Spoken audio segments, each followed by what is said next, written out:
Today we're going to be doing a portrait in black bullseye powder. And I've painted the line work of my portrait already and fired it in the kiln last night. So the line work actually wasn't with bullseye powder, it was with a ruche paint here. Sometimes I use paint to do the outline and sometimes not. So this portrait here, it's in 2 layers. They will eventually be fused together into 1 layer, but it's all done with powder, so there's no enamel line work on this whatsoever, which gives you a lot of control, a lot of minute detail, and you can achieve a lot of realism that way. But then we also do things like this in my class where we use a combination of paint, which is all of this graphic line work that you see here, and then powder, which is more of the, I know it's hard to see with the light table, but more of kind of the softer buttery gradients that you see on this image. So when I'm teaching a short class like this is a week long, I like to use a combination of enamel paint with the powder because getting those little details that I've got down here in the powder, it takes a really long time. So this just allows us to speed up the process. So now that I've fired my basic line work down with the powder, I can go back in and start to render the image. I'm sorry, now that I've fired the basic line work with the enamel, I can go back in and start to render the image with the powder. So I'm using black 100, that's the number code for the color, bullseye powdered frit. And I'm going to wear a mask while I do this. I should also say my TA is mic'd up for the live stream, so she might, kind of jump in and ask me questions if I'm not making any sense, which does tend to happen.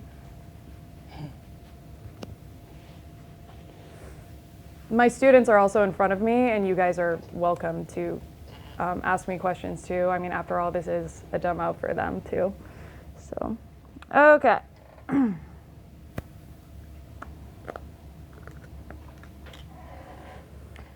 Now, I've got a few different sifters here. Actually, before I put my mask on, I should talk about this. There hasn't really been a tool designed just for powder drawing. Not a lot of people do this, at least certainly not when I started 10 years ago. And we normally just use enamel sifters meant for copper enameling, metal enameling. The smallest one that you can get is this one. I believe this is a ½ inch, and it's just a little cup with mesh down at the bottom. And that is my main tool. I've actually developed smaller ones because my process is really detailed. And they are now actually available for sale. So if you go to suzannehead.com/sifters, you can buy a pack of my tiny sifters, and it's just going to make detailed work with powder a lot easier for you. So I'm going to be using these throughout the demo. Other things I'm going to be using are rubber nibs just to push the powder around, as you'll see. Any rubber nib pack from, a Michaels or Amazon or anything like that's going to work fine. And then also just assorted brushes, just the cheapest ones you can get. Student pack brushes work fine. And again, that's just to push the powder around as well.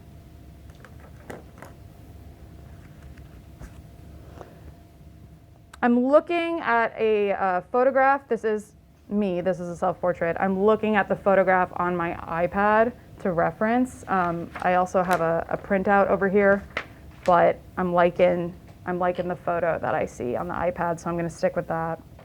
And I like to start from dark to light. So I want to focus on the small dark details first, and then I'm going to expand into kind of the more buttery gradients. And I think maybe I will put this down here just so you guys can see what I'm doing. Kelsey, can you hand me one of those dark cardstock pieces of paper? Just so the light table doesn't blast out this printout. Thank you. That's better. Yeah, that looks good. All right, great. Did that mess up the contrast on this? That's good. Okay, cool. So I'm going to start with my tiniest sifter, Susie's sifters. Yeah. And I vibrate the sifter with this wand here, just back and forth across the twisted wire, and that allows the powder to fall down. And kind of like a dual action airbrush, I have some control here. So the faster and harder that I sift my wand, the more powder is going to come out, the faster the powder is going to come out, versus if I just gently kind of go back and forth with not a lot of weight, powder is going to very gently and slowly fall down. And both of those things come in handy at different times in the process. So very similar to airbrushing in that way. I tend to start with the eyes. Could you guys hand me one of those bridges that we got out? Just to rest my wrists. I always have shaky wrists, but they're even shakier because there are like 4 cameras on me right now, and I am nervous. So this is a bridge. It's used for stained glass painting. It allows you to rest your wrists and go across the piece that you're working on.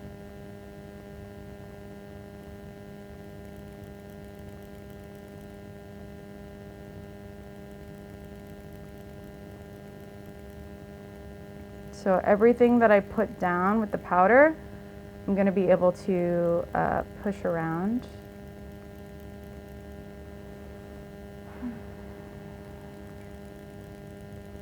And I'm going to come back in and add more depth and more detail throughout this process. So nothing I do right now is the last thing I'm going to do in that area. I'm going to come back to all of it.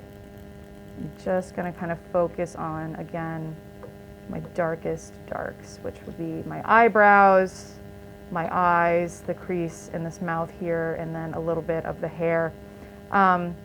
Any large contrast areas in something that you're working on, you want to get those in early because your eye adjusts to contrast, as all of the camera people in here know.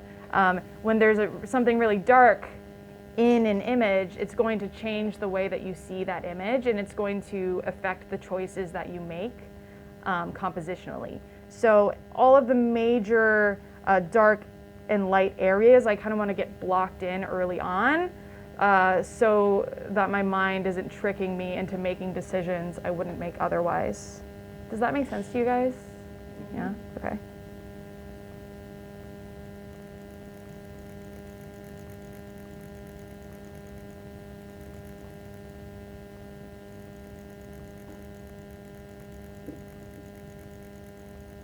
So again, I'm kind of covering the eyebrows here with a wash, but I am going to go back in with some rubber nibs and get that hair texture, but I don't need to do that yet.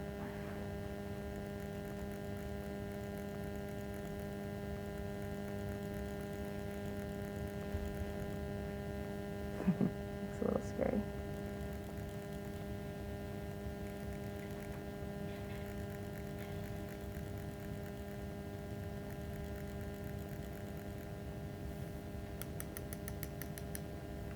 Start to push some things around. I don't want to get too crazy with it because in these early stages it's all going to change. So you definitely don't want to, I use the word futz, but just no need to obsess over any one given area right now. Just kind of get a general idea of what you want to do.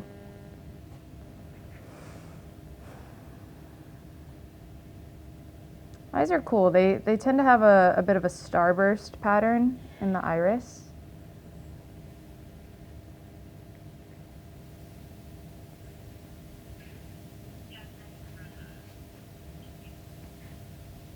Okay. And again, I'm just taking little rubber nibs I actually think a lot of the time they're listed under sculpting tools. People use them to sculpt. So that'll be an easy way to find them online. You should not have to pay a lot for these at all. They are very affordable. Everything I'm using aside from the glass is very affordable. And the glass paint, that is pricey. Okay, so you can see I'm just kind of stamping.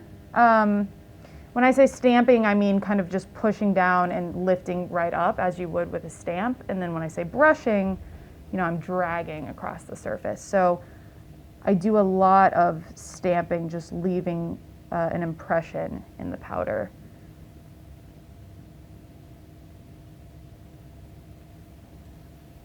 Okay. Here I'm actually gonna push in a bit.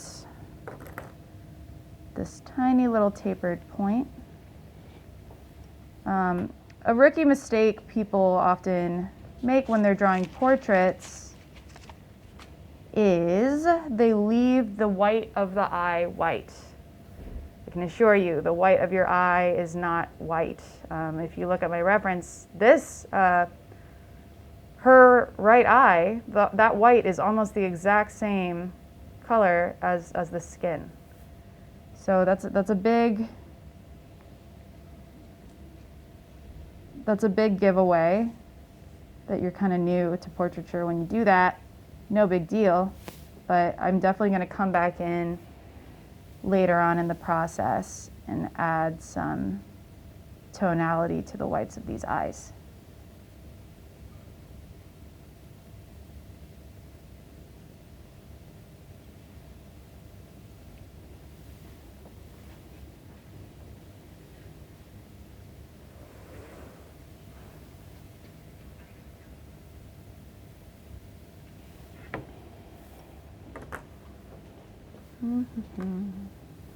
Okay, let's see. Just gonna add some basic shadows. So I'm gonna take one of the bigger sifters now and just block in, like I said, block in some of the dark area up here, just so that my eyes aren't confused about what we're doing.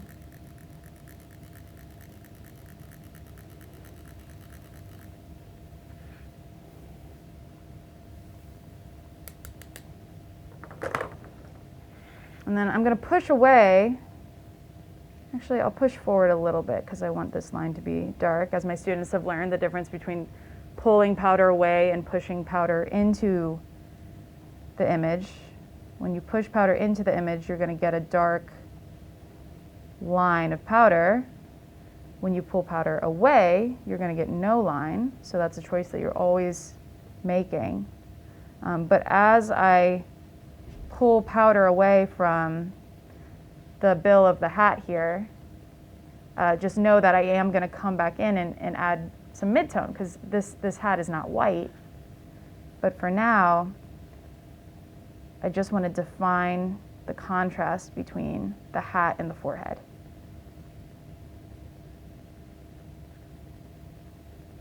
I do that move a lot where I just want a little bit of a lines, so I push, you know, I come in maybe a millimeter outside of my line, I push that powder forward, and then I pull the rest off. Do you guys see me doing that? Mm-hmm.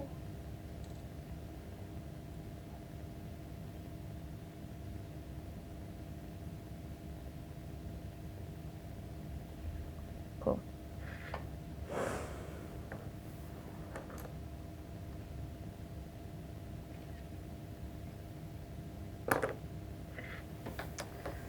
All right, let's create a bridge of the nose here, just so she looks a little more human.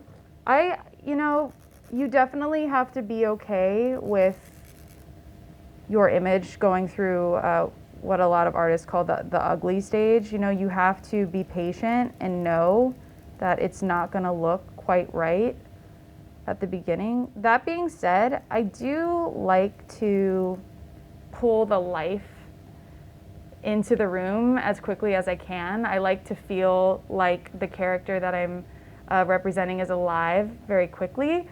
Because if I do that, then it's like I'm kind of having a conversation with the character, and the character can almost sort of make some of the decisions in terms of what they want to be. So I do like to bring them to life, and things like, you know, bringing the nose out, even though I don't necessarily need to worry about the nose just yet. It's just it's makes it more fun for me to kind of see who she is and who she wants to be.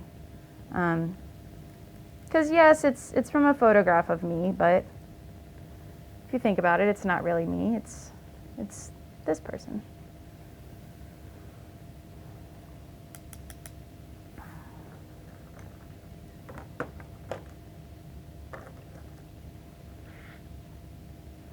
If you're not a draftsman, you can also work from a tracing. So I've just got a blank piece of paper down, and I'm kind of just eyeballing where everything goes based on my enamel lines. But if you want, you can have a pencil drawing underneath this clear glass, and you can reference that when you're drawing things.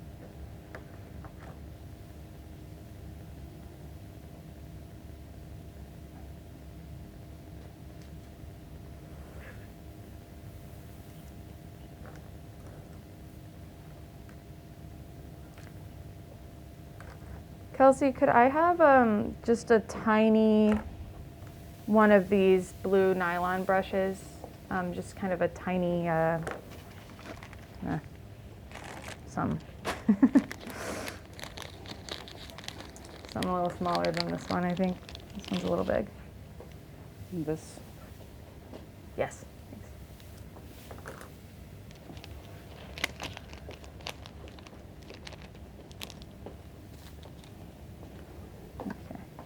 Again, don't want to futz with this right now. It's all going to change. Got to catch myself there. It's, for me at least, it's always a mental game of forcing myself to move on and work around the image and not spend too much time in any one area. I had a teacher once refer to that as playing hot potato, like just kind of never letting your hand rest in one area for too long. And that philosophy has been really helpful for me.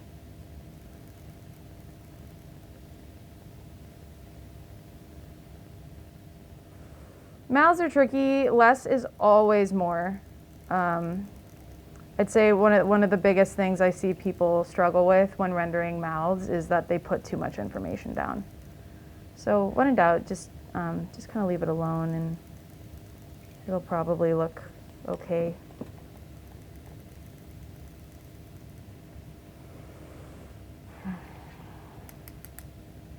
I use my medium Susie's sifter. I've never made a product before. It's so fun.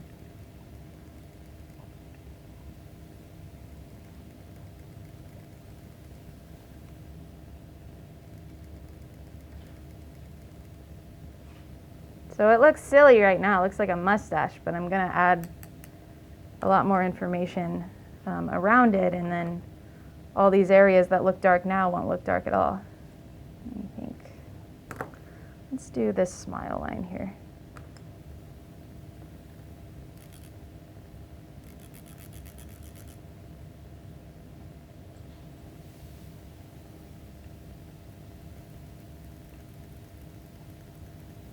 Will you guys tell me when I'm like halfway through our time?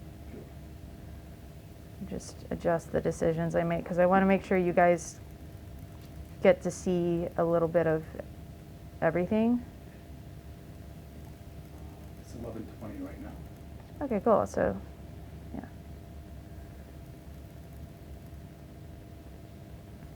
yeah. Does my class have any questions so far?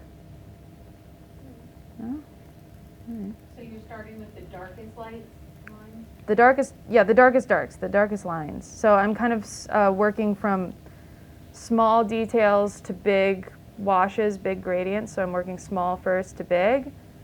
So I tend to use my tiniest sifters first and then my biggest sifters last. And then also from dark to light. And that's because all of these little dark details I'm going to go in and push around with my brushes and my nibs. So imagine if I had all of that, skin tone already applied with these soft washes. Well, when I go in to move my details around, I'm going to disrupt all of that. So it's kind of what we were talking about in creating a game plan. There's definitely a strategy with this kind of a thing. As opposed to certain types of painting where you can always kind of just go back and forth. This, you kind of need to have an order of operations.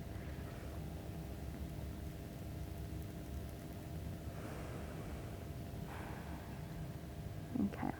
Got a lot of funky reflective light here on these smile lines of my face. I'm not going to worry about them now, but I am kind of noting that.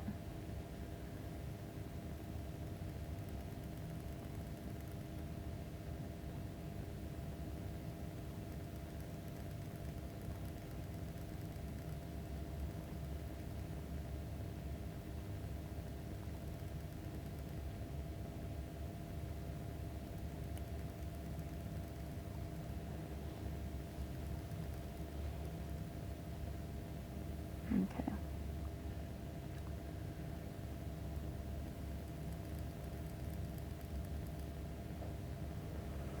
All right, let's get some more information down before I start obsessing with this mouth.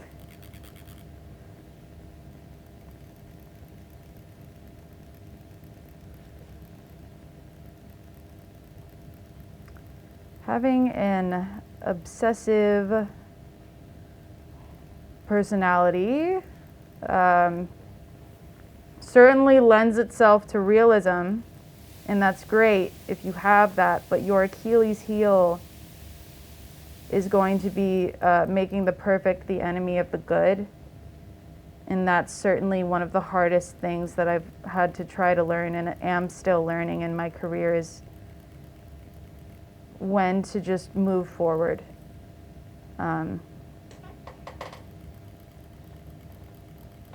Spending forever on one little area, even though it feels like it's the answer, is usually not the answer.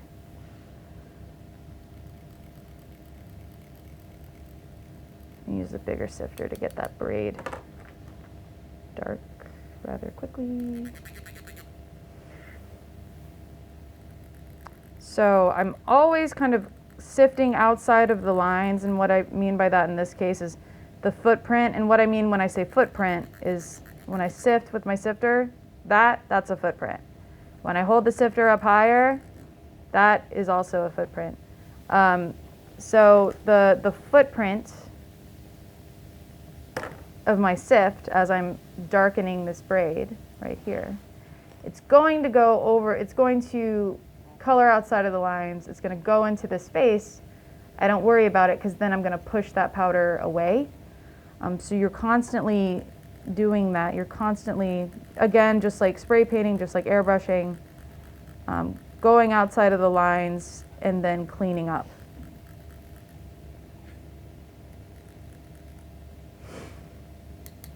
And again, you have a choice to pull the powder away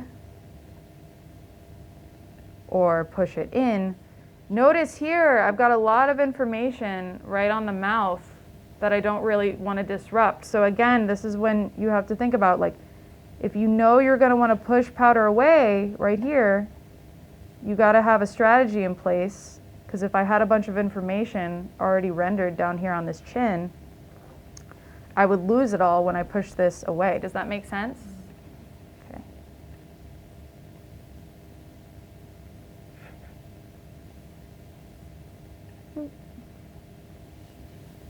And then the rest of it I'll just push into my line.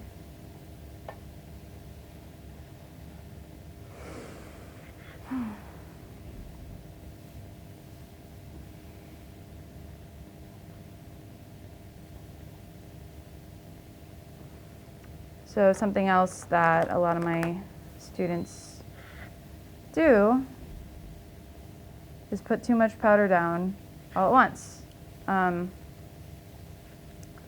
think sometimes when people see these demos for the first time, they're hoping for like a trick to making this look really detailed and realistic. There's no trick. I just spend forever on this. I've definitely gotten a lot faster at it over the years. If you had asked me to do a portrait demo in an hour 8 or 9 years ago, I would have had a heart attack. I did them, but I was sweating bullets and did not get nearly as much done as I can get done now. Kelsey, can you give me a brush like this, but that's round? Round. Yes. Okay, what's next?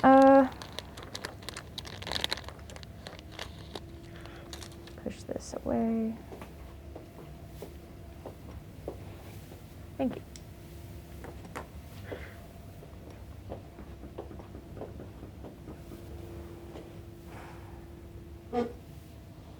All right, let's add some shadow in the face, under the eyes, and around the nose.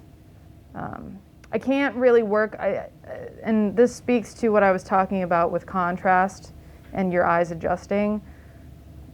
I can't work on this mouth right now when none of this is rendered. It doesn't make sense. I can try to work on it, but your eye wants everything to build up together. You know, it's not the best technique. And I know it works for some people, and I used to do it too, but I don't think it's the best strategy to tightly render a little piece and then a next little piece and then a next little piece. I really think it's better to let the entire image develop all at once. Do you guys understand what I mean when I say that? Okay. Going with the little guy.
Okay.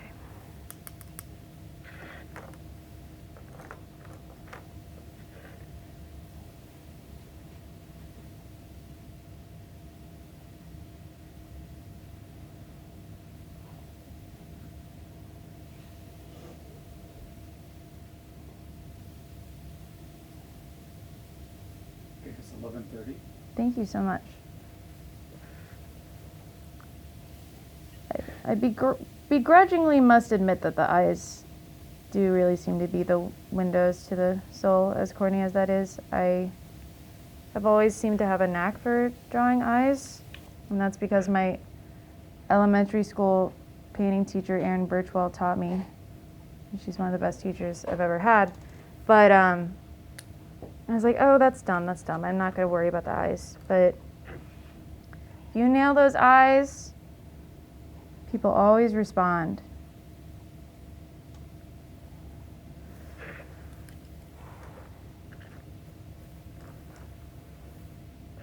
This is a tiny little liner brush. This is actually the brush that we use to paint the enamel. Really great for fine line work. This one is by Kafka. It's a very affordable liner brush. You can get it at Blick.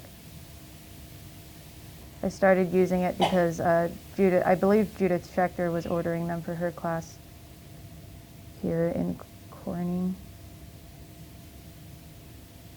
I think it was Judith.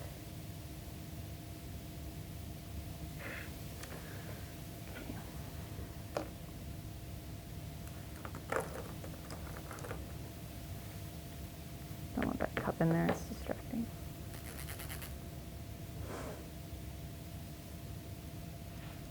The main reason why I have a piece of paper down is so that as I start to push powder off and when I get into the bigger gradients, sift powder all over this sheet of glass, the powder that falls around here can be scooped up and reclaimed. So it's important to have a nice clean sheet paper so that you don't contaminate your jar of powder if you do reclaim it.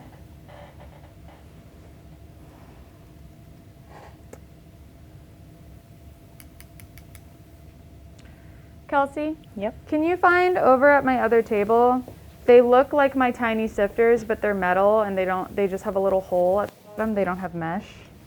I hardly ever use those things, but I think I found something I want to use them for.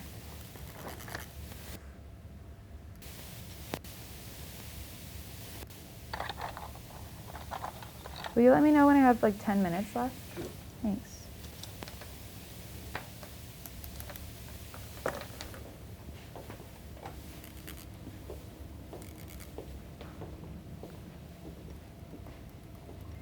No questions from the YouTube feed, huh? Not yet. These guys? Yes, thank you. Yep. Guys are welcome to ask me questions. It's not gonna bother me or anything. I have one for you. Yeah.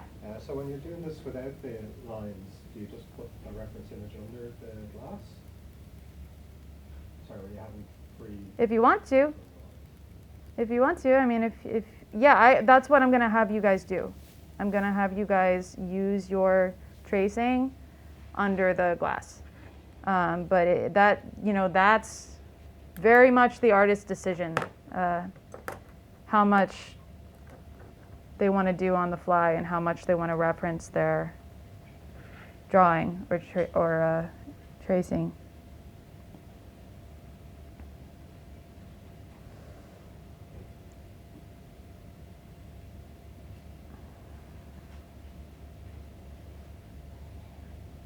I really do think that nothing can replace good drawing skills. Even if you do trace a photo, I can always tell when someone knows how to draw, because even if it's a tracing, they'll kind of make certain choices in terms of the anatomy that aren't actually there because they don't quite understand the body. So again, line of action is a really great resource to practice figure drawing on your computer. I have an app called Artista, and these are just all things that flash images of the figure or of portraits, and you have a time limit. So you can do 2 minutes, 5 minutes, whatever. Also, a lot of communities have figure drawing groups. Meetup, I believe meetup.com is a great way to find groups that all kind of pitch in and hire a figure model and draw from life. And I was just telling my students before, it really is a use it or lose it skill. You really do got to keep up that practice exactly like as if you were exercising your muscles. It's exactly the same thing, and it's kind of amazing how similar it is. It's truly amazing how connected our bodies and our minds are. I'm learning more about that every day.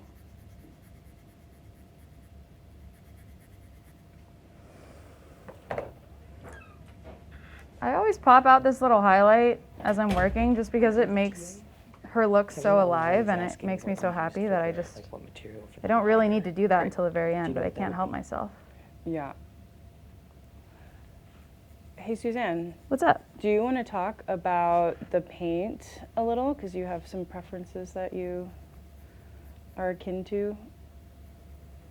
Like, I like to use high fire Ruche or high fire Fuse Master from Fusion headquarters.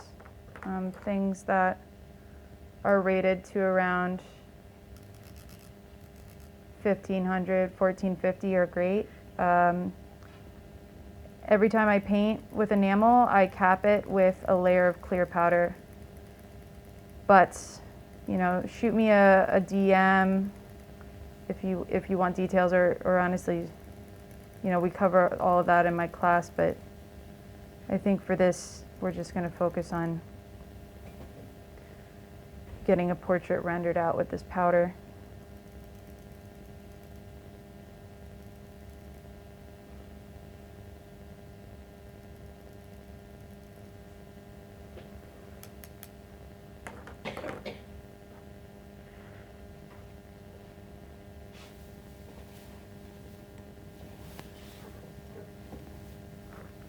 Be careful with your wrinkle lines. I love anything like that, like wrinkles, cellulite, all that stuff.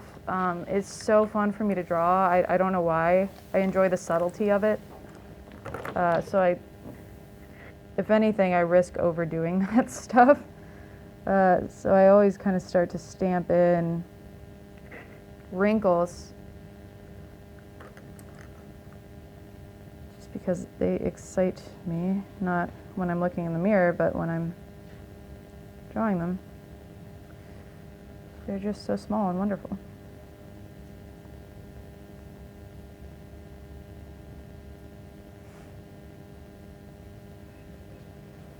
All right, I'm gonna make sure I keep moving along here. You've got a very specific time window.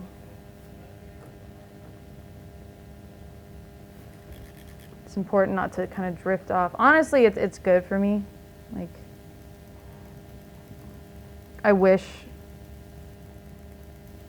it wouldn't work if I just pretended to do it, but if I had like a certain amount of time to do everything I ever painted or drew, I genuinely think it would be just as good, and I would probably lay out my priorities much wiser.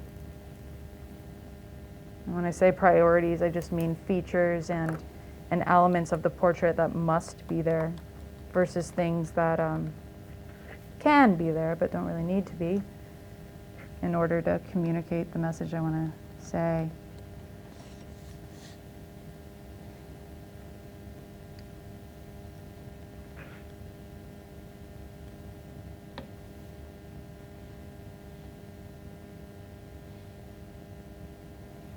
My boyfriend and I were just watching a documentary about Mike Mignola. He did the Hellboy comics.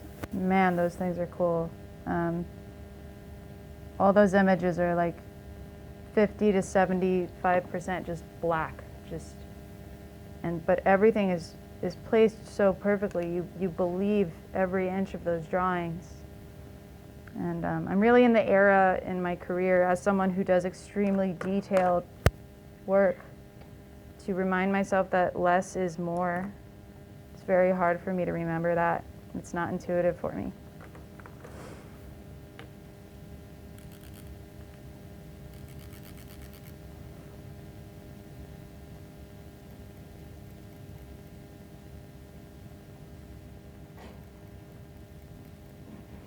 Ooh, that was dark. So when I add something that's really dark like that, I can remove it, or I can just kind of darken up the rest of the portrait to make it match. We'll see what I decide in a minute here. Let's get some more of this hair down.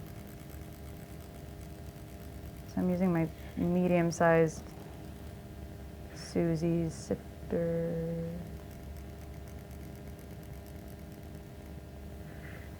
Let's get into the neck a little bit.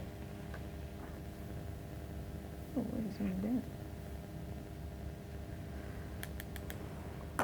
Do something a little bigger.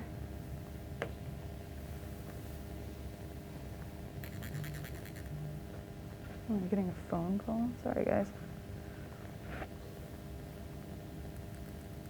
No one call me right now. If you're on my Instagram, I'd be very mad at you.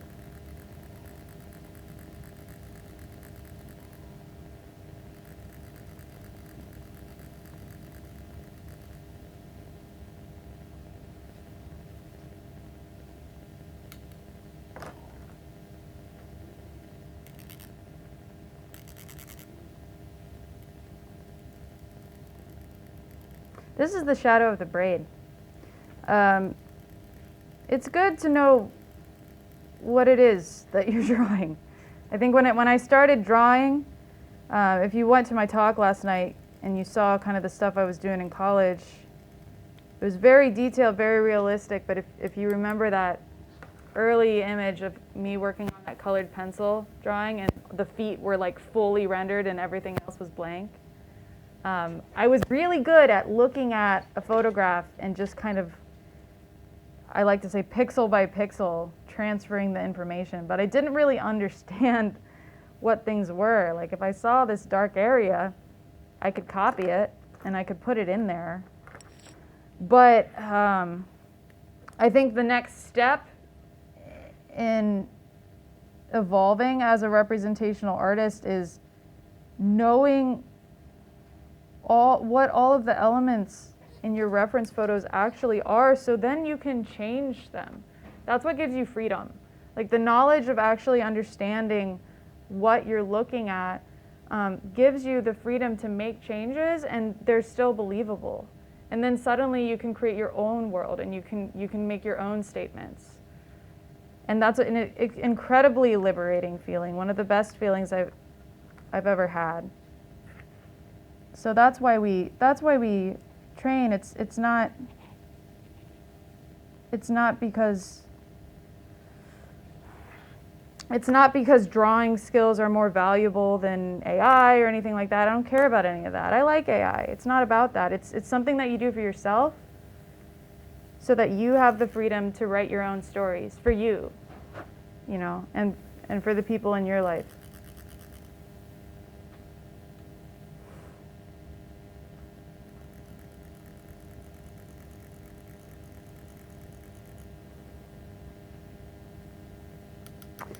Okay. What time is it now? 11:44, Cool. but you can't go over. Oh. Don't tempt me. They're dangerous words to say to me. So are you removing some of the black? I'm pushing it around in this eye right now. So again, the whites of your eyes are not actually white. So what I'm doing now is making my dark areas darker. I'm gonna come back in and add a wash of, gray tone to reduce the highlights. But for now, I'm focusing on the shadows, getting all of those in place.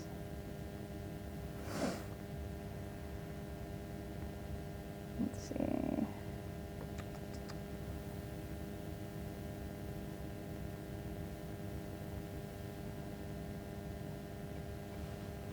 And pull out some of these lashes, that would be fun.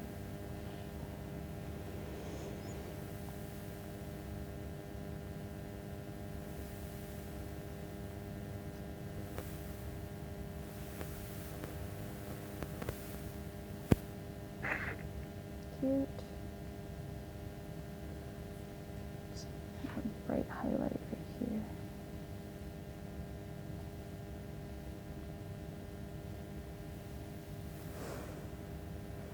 So our skin, it kind of puffs out right here under the eye to make room for the rest of the eyeball, right? Our eyeballs are a lot bigger than what's peering out of the opening of our skin. So that's why you have these highlights here and this kind of dip here.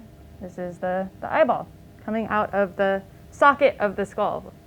The eye sockets are quite large. So again, when you understand that, when you understand the skull and the way the skin wraps around the skull, something I do a lot is I only have myself to reference for a story I want to tell, but I don't really want to tell a story about someone who looks like me. So I'll take a photo of me, and a lot of artists do this. And we can always, if we know the artist, we can still see the features that are them, and I'm sure you can do that with mine, but we'll take photographs of us, and then with our understanding of anatomy, we'll adjust shapes of the skull, the muscles, the skin to make it look like someone else, but we can still use the value structure, the highlights and shadows from our reference photo.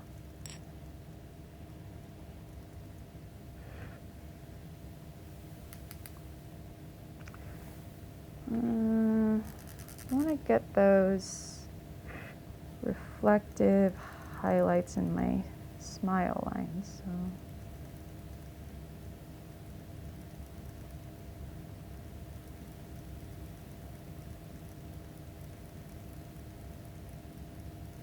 The higher up I hold my sifter, the more kind of feathered of a footprint I'm going to get. So I'm trying to think about that as I contour the edge of the face, because I don't really want this to be a hard line. She's starting to look a little contrasty. That is okay. I'm going to use my round, tiny round nib.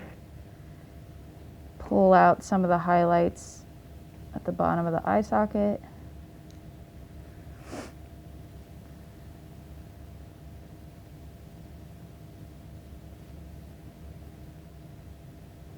And again, they're not actually this bright, but I will come back in, darken them up a little bit when I'm done.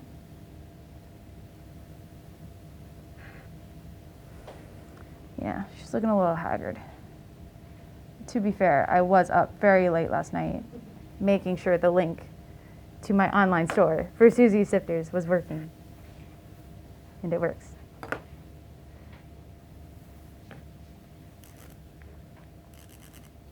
Which I will shamelessly plug once more. Susie Sifters. No, yeah, SuzanneHead.com /sifters. If you want to buy these tools. What about the big sifters? Is they blue side? It's hard to find these red ones, but those 3D printed pink ones that y'all are using are from a website called Cool Tools. Oh, that's a little splotchy. Can someone hand me that grainer brush that I was using over there? Okay, I'm glad we're getting this in the demo. So I don't like this. These little splotchy areas, I don't want to be there. So option A is dumping the whole thing off and starting over. I don't like option A. And I don't think the live stream folks would like that either. So instead I use what's called a grainer brush. They're very inexpensive, but they're traditionally meant for painting wood grain.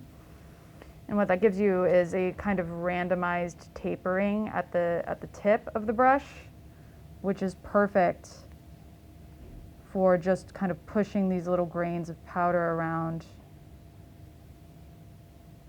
in a organic way that looks very similar to the way the powder originally fell onto the glass. Got a little dark over here too. The more powder you have on the glass, the harder it is to control it by pushing it around.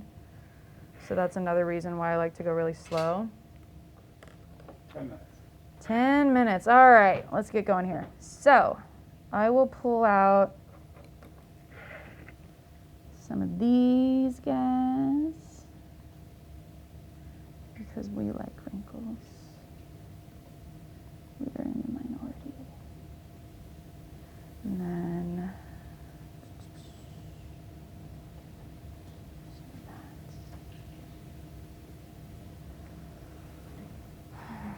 there's a little highlight here I kind of missed. Get that back in.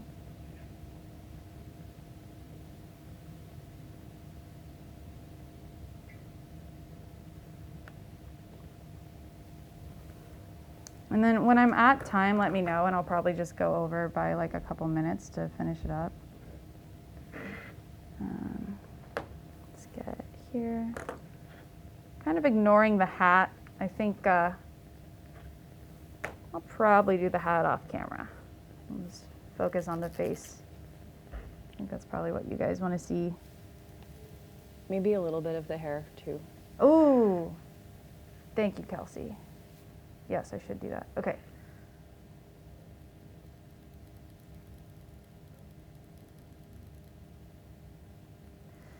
Your lid usually casts a shadow on the top of your eyeball here. So not always if your light is coming from, down on the floor, but usually, see how nice that looks? Usually your eyelid casts a bit of a shadow along the top of your eye. It's not actually as significant in her right eye, so I'll pull some of that back out.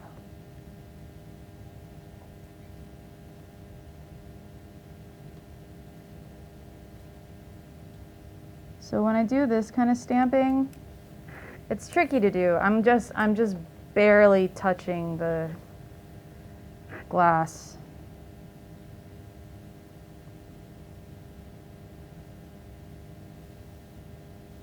And you'll see, I keep telling my students, I'm bracing my hand with my other hand, and I'm kind of pushing my wrist up against the bridge. So I have really shaky hands, do not have steady hands, so it's always a game of bracing the joints to allow them to make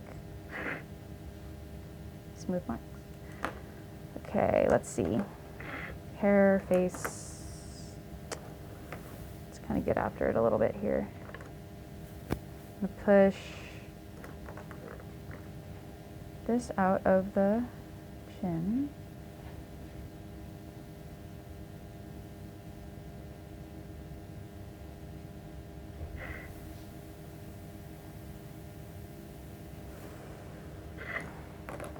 I'm going to just do a little bit of a wash. If I had more time, I'd probably focus on the details for a while longer before I got into the wash, but I want you guys to see how these dark areas kind of blended once I add in the mid-tone. So I'm going to throw that in here.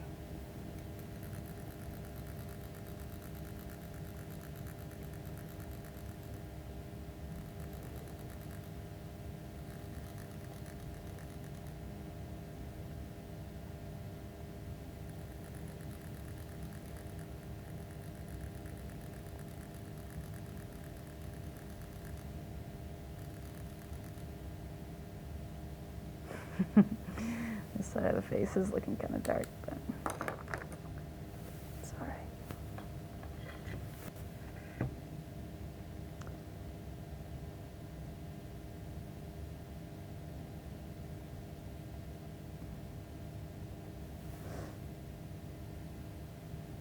Just get that out of the way for now.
Not a single question from YouTube. I'm kind of amazed.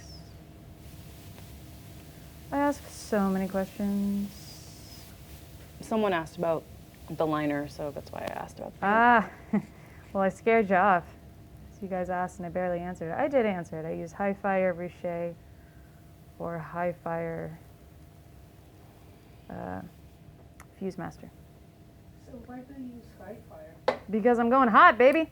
Because I'm firing to tack fuse is going to be around 1350 to 1400, and then the full fuse, when I fuse the foreground layer of glass onto the background layer of glass, is around 1475, 1490. So enamels, glass paints aren't usually traditionally meant to go that hot because they're for stained glass artists. Painting, church scenes and cathedrals and all that. They're not fusing glass. They're just kind of tacking that paint on there. So most paints aren't rated to go as hot as I go when I'm melting layers of glass together. So that's why you got to use the hottest one they got.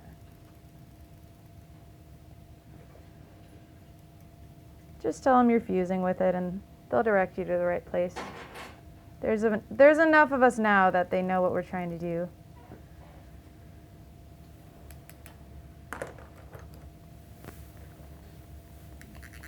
How much time we got now? We got 3 minutes till noon.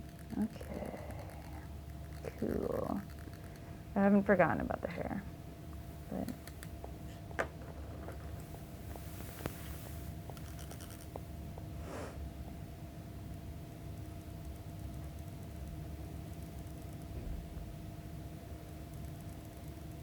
the mouth is so scary because you make one weird mark and then the thing looks so freaking weird.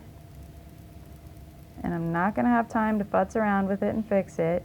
So I'm trying to just do the smallest amount I need for you to believe me.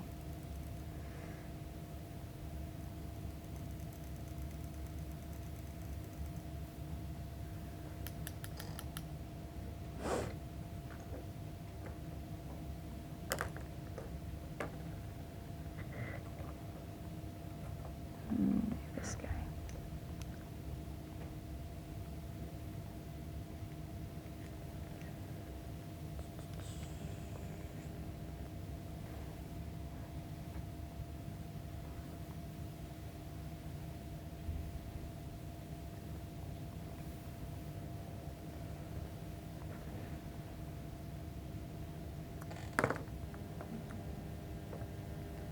So again, I'm going to kind of define this mouth shape and then go back in and mute the highlights that I'm creating right now because they are not actually this bright.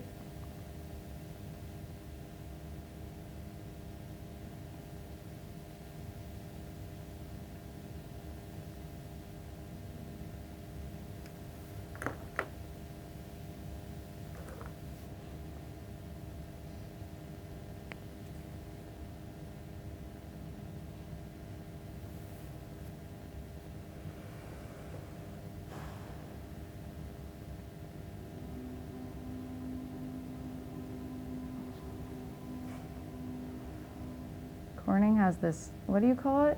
What's that horn? It's the company whistle. The company whistle for all the town to hear. And that's how I know that it's now noon, so I better wrap this up. All right. Okay, bear with me here.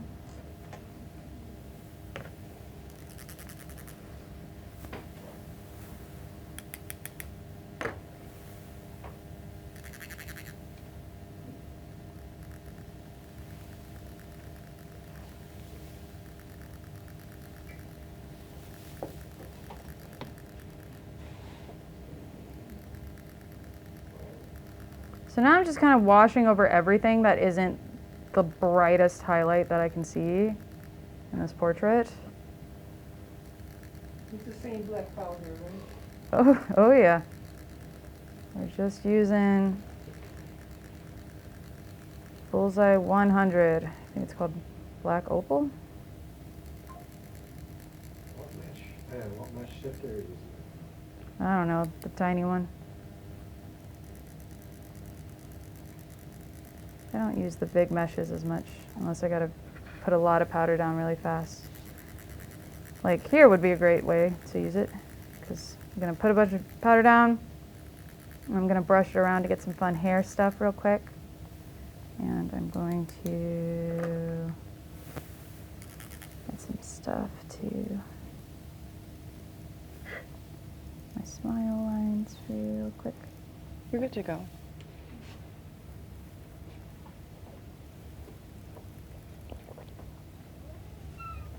So how close are you holding the sifter to the glass?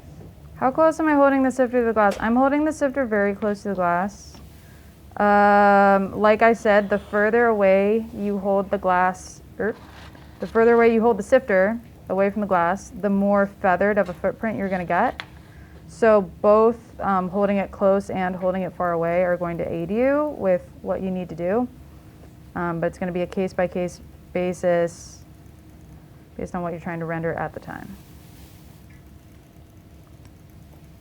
I would say usually I'm holding the sifter about 1 centimeter away from the glass.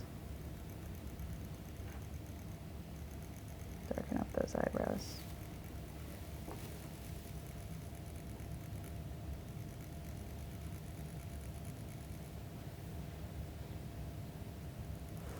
Oh yeah, right, I'm supposed to finish. Let's see.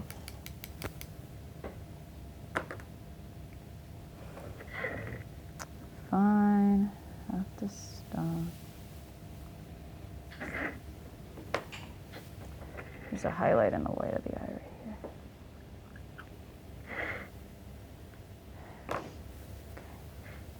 And, oof, that was a close call.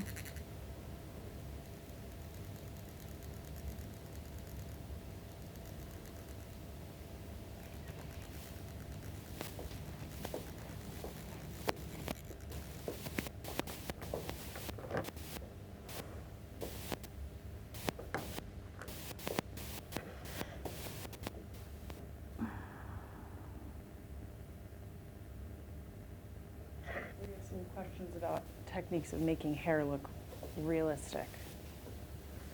All right, I'm gonna show you what I'm gonna do with the hair. It's not gonna look realistic at first, but I assure you that if I continued to go back and forth across this stuff, it would look realistic. Let's poke. I don't really recommend using your finger to pull out highlights, but I do it.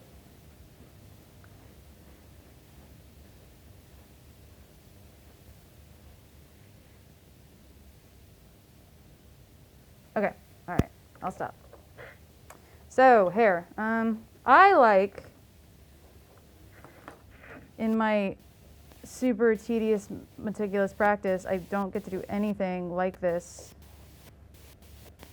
hardly ever. So I like to just take a brush and go buck wild for a minute and then come back in and kind of make sense of it all.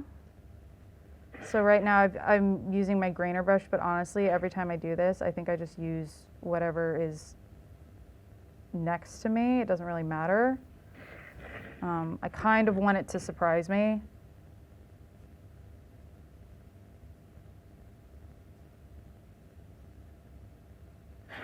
And of course, the number one thing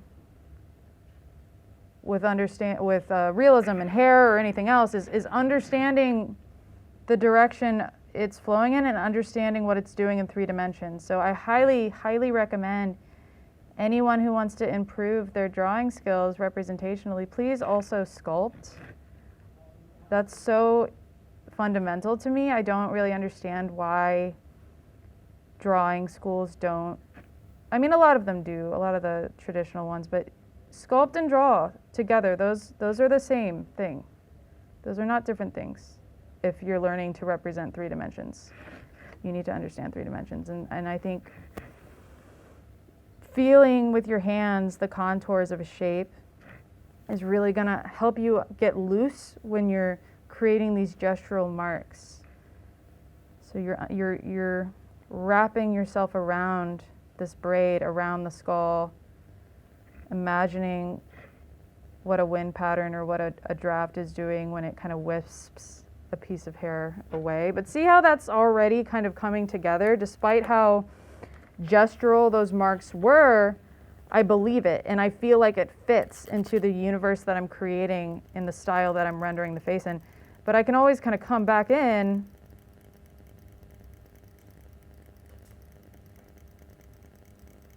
and tighten it up. So I would say it's a combination of a lot of loose gesture and understanding the form, making your marks to contour the form, and then tightening back up and going back and forth that way.